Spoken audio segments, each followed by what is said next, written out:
नमस्कार मंडळी मी गणेश ठाकरे, महाराष्ट्र नेता या चॅनलवर आपलं सहर्ष स्वागत आहे. मंडळी, पीएम किसानचा लाभ असेल, नमो शेतकरी योजनेचा लाभ असेल, शेतकऱ्यांना पीक विम्याची रक्कम असेल, त्यानंतर सोयाबीनला भाव असतील, कापसाला भाव असतील, हे निश्चितच तुम्हाला भाव देणार आहे भाजप सरकार. आणि तुम्हाला 2029ला सुद्धा भाजप सरकारलाच निवडून आणायचंय. म्हणजेच काय, तर तुम्हाला त्यानंतर हे पैसे दिले जातील. तोपर्यंत तुम्हाला सोयाबीनचे वगैरे भाव काही वाढून मिळणार नाहीत, कापसाचे देखील तुम्हाला भाव मिळणार नाहीत. कारण तर सध्या सरकारचं धोरण वेगळं आहे. सरकारची जी काही तिजोरी असेल ती पूर्णपणे खाली झालेली आहे. आणि सरकारला या बजेटमध्ये सादर करत असताना जे काही आमदार खासदार असतील, त्यांना रोडचे कॉन्ट्रॅक्ट असतील, त्याचं 40% कमिशन असेल, 30% कमिशन असेल, याला पैसे कमी पडतात. म्हणून तुम्हाला सोयाबीनला वगैरे काही भाव मिळणार नाही. जर शेतकरी सुधारला आणि महाराष्ट्रातील प्रामुख्याने जर शेतकरी सुधारला तर मग सोयाबीन कोण विकणार, कापूस कोण विकणार, घरातील माल शेतकरी विकणार नाही.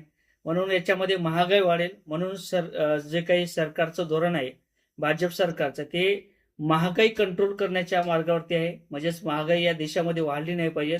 सर्वसामान्याला, जे काही व्यापारी लाईन असेल, उद्योगपती असतील, कारण तर त्यांना काही काम होत नाही शेतामध्ये, मग काय तर त्यांना डाळ कुठून घ्यायची विकत, त्यामध्ये सोयाबीनचं तेल कुठून घेणार, त्यामध्ये सूर्यफूलचं तेल कुठून घेणार, शेंगदाण्याचं तेल कुठून खाणार, तूप कुठून त्यांना भेटणार.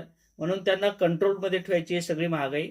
म्हणून तुम्हाला सध्या 2029 पर्यंत थांबावं लागणार आहे. आणि त्यानंतर सरकार तुमच्या शेतकऱ्यांच्या संदर्भात विचार करेल.